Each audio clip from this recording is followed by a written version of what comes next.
Hi, Oh, Megan. Hi, Megan. I don't think I see you yet. You don't see me. Hold on. Oh, I see why. Hold on. There we go. Hi, how are you? Fine. How are you? I'm sorry. That's obvious. Um, so a little bit, I want to know a little bit more about you, Ron. So our viewers understand your expertise level. So could you tell me about your role Sure. and like I said, your expertise in the field? I've been working in the zoo field for 42 years. I've traveled around the world studying wildlife, working on a variety of conservation projects, including tigers and lions and jaguars. Again, my passion is with conservation. I have an endowment here. It's the largest conservation endowment at the zoo, the Gill Conservation Endowment, where I provide tens of thousands of dollars every year just to protect animals in the wild. Not a penny of that is spent in the zoo. So conservation is my passion. Working with this wildlife has been my passion. I've been here at the zoo, like I said, for 42 years. So you said that everything goes out to the wild and you work at a zoo. And we know zoos are important educational tools. I think we all understand that. Sure. But we see pictures of people online that do these close encounters with these wild animals. And I think it's gotten to a point where it seems normal and that they see these wild animals as domestic and you know what I mean? So what should people begin to realize based off all these incidents that have happened? Well, I hope they realize this one thing. You can take an animal out of the wild. You can never take the wild out of the animal. What you're seeing on the online, perpetuated by that whole Tiger King fiasco is this mentality that these animals can be approached, that they can make pets. We have a problem here in Florida, especially where people keep these animals and pets in their backyards. We have incidents all the time where people getting hurt. People don't understand that these are wild animals. The whole premise of social media, people wanting to take these pictures to get as many likes and hits as they want on their social media pages.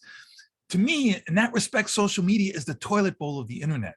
It is creating a behavior that is not only stupid, it's dangerous, okay? It is, and the tragedy here is that it is most tragic for the animals.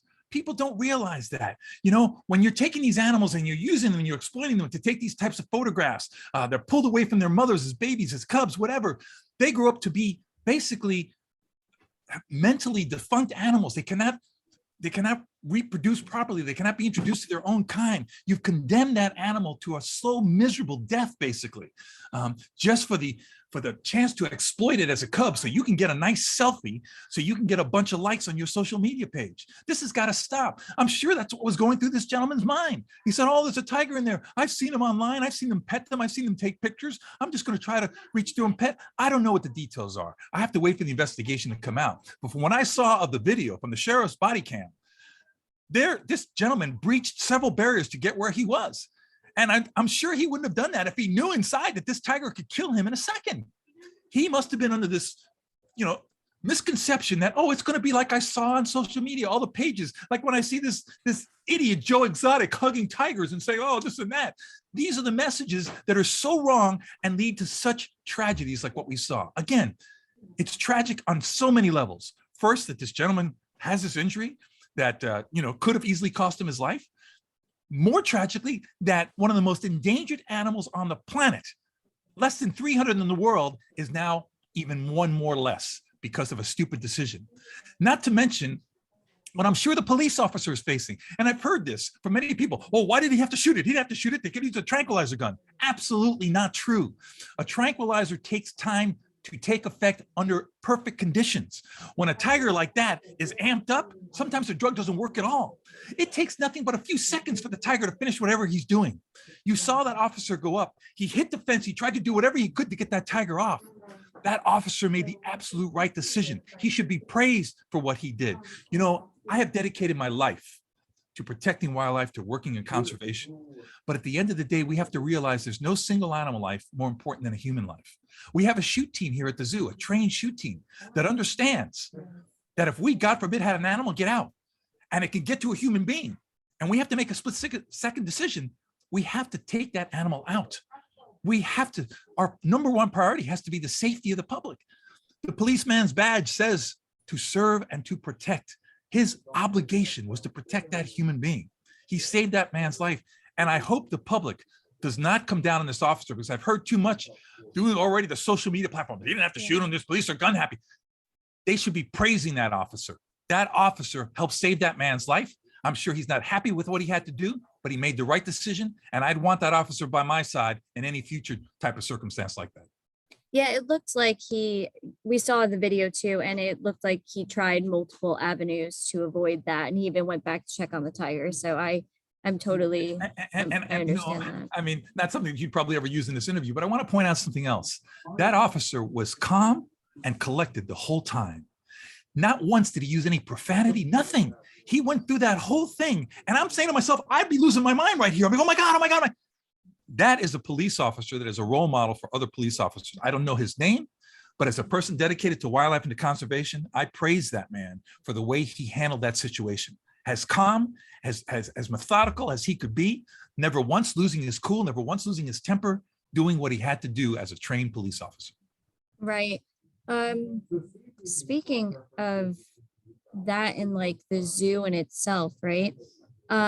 What kind of precautions can be put in place? And I know I've seen signs, don't feed the animals, Right. stuff like that. So people are thinking these animals are domesticated because they're behind a fence. What can be done when people go to the zoo to remember that these are not domesticated animals? These aren't animals that we keep as pets. They can turn on you. They're just wild animals. How can that be made public in a more way that people can go to the zoo and be safe, and these animals can be safe? We've got to continue to improve as institutions, as zoological institutions. We have to continue to improve that message. You know, we should not be going on television anymore with baby animals, feeding them with bottles and saying how cute they are. It's the wrong message. You know, I was part of that problem. 20 years ago, I would go on television with baby animals and bottle feed them. And I realized you're sending the wrong message. Even if I went on this thing that, listen, this doesn't make a good pet. This is a wild animal. Nobody's listening to me. What they're seeing is they're seeing this cute animal in my arms with a bottle in its mouth. We have to stop doing that type of presentation. We have to give presentations that reflect a profound respect for the animal. I've always said this: if you properly respect an animal, you shouldn't have a reason to be afraid of it. Zoos have to do that. We have to do a better job. We have to continue to improve that messaging. But at the end of the day, I feel callous in saying this. I don't want to come off wrong, and I'll probably get chastised for it. But you know, it's an old saying that says, you can't fix stupid. I mean, you just, common sense just doesn't seem to be common anymore. And we have to do a better job in our messaging in doing that. Again, it's not all in what we say, but in what we do. And when we do these appearances with animals in an educational format, if we're going into a television station with an animal, we shouldn't just portray it as something cute and cuddly. We've got to do it in a different way. You know, again, I was part of that problem 10, 15 years ago. And I've learned that that's not the way to go. Right. And I totally agree. What does this mean to zoos as an institution that are working to maintain like these rare species? What does this mean? Like, what can this do to zoos? What can they do to prevent things like this? Well, I'm sure zoos are going to reevaluate their protocols. They're certainly going to reevaluate when they have concessioned, you know, people coming in to clean gift shops or clean, you know, bathrooms. How do we ensure that those people are staying in the areas they're staying in? So I'm sure this is all going to be reevaluated. You know, armchair quarterbacking right now is not going to do anybody a lot of good. Everybody's going to have to reevaluate their protocols and find out what's the best way that we can do to avoid these types of things in the future. The Naples Zoo is a fine zoo. I've been there several times. I know Tim Tatzlaff, their director of conservation. They do so much for conservation in the field, not at the zoo, in the field. They give so much to help protect these animals in the wild. I don't question their protocols at all. Yeah, I just was wondering if there was a way, like the training and efforts that go into conserving this species of this type of rarity. Yeah. If there was like, if maybe a new enclosure should be thought about, more ways to keep people safe, to keep them away from the animals. You know, again, I'm sure things are going to be reevaluated. I'm not there now. I'm not part of that team. I know it's a great team. I'm sure they're going to sit down. They're going to reevaluate things, and there may be some changes. I don't know, but we have to continue to improve. There's no question about that. We're not where we all need to be. And anybody who says, "Oh, we're doing everything perfectly right," we've got to continue to improve. Once we think we don't have room to improve, that's when we fail. And what kind of training and efforts go into conserving a species of this rarity? Well, the Malayan tiger, for instance, is part of the SSP, the Species Survival Plan. This is a very carefully structured breeding program throughout all the animals within North America under human care. And this is basically an insurance policy against a very uncertain future in the wild. And the knowledge that we pick up from these animals, this is kind of like kind of a storage, a library that we pick up that we can apply to protect these animals in the wild. So, and not only that, the SSP raises a tremendous amount of funding to help with wild conservation programs, whether it be, poacher, patrolling, whether it be mitigating different types of habitat destruction. All this money raised by the SSP, done by these animals under human care, is sent out into the wild to help protect those animals in the wild. Because at the end of the day, if the zoo is the last place where we can see these animals, then we as institutions have failed. And what should be our number one priority? And that is to keep these animals in the wild where they belong. Right, because I'm assuming they would think that having them in zoos would mean their safety, would mean their population growth, preserving the species. And yes and no. I mean, there's a misconception that goes on that thinks that we are constantly introducing zoo animals back to the wild. That is really the exception as opposed to the rule. Not that it won't be something that happens more often in the future, but the bottom line is right now, zoos are just an insurance policy against a very uncertain future in the wild for a lot of these animals, especially critically endangered ones. There are exceptions to that. We've done things with the California condor, the Arabian oryx, the black-footed ferret, several species of animals that zoos have saved from extinction. But tigers, it's not been successfully done where you can take a tiger and reintroduce it back into the wild because there's so much a tiger has to learn from its mother living in its natural habitat that enables it to survive. So right now we're just kind of like a bank for this genetic material to help ensure that it exists in a way that when and if we can preserve that natural environment, there'll be someplace that we can introduce them to. right, I was about to say how important is the conservation of this tiger. Google said that it could possibly be extinct in 2 years. I don't know how accurate that is, but how important is the conservation of this particular tiger? This particular tiger is the most highly endangered subspecies of tiger in the world. Okay, the Malayan tiger is the most highly endangered, followed by the Sumatran tiger. There are believed to be less than 300 of them left in the world. 300 individuals left in the world. Think about that. And when you think about extinction within 2 years, very possible in the wild. Their wild habitat is so small on the Malayan Peninsula that yes, they could feasibly be wiped out in the wild. And that's the importance of zoos, is that they can maintain this insurance policy population, that if and when we can develop a way to reintroduce them back into the wild, at least we have that genetic material. But it would be so sad if the zoo is the only place that they existed.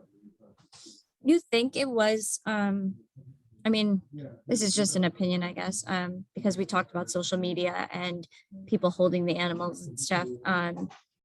Do you think that pretty much is what led to him thinking you could pet the tiger? It was just like this idea, or maybe like, could the enclosures be done better to prevent more people from being able to get to them? I guess there's always a way to build a bigger barrier. I guess the question that comes into mind is, when does the barrier become so big that you can no longer really appreciate the animal or appreciate the environment it's in? I mean, and that's the fine line that I guess we walk. At the end of the day, public safety has to be number one.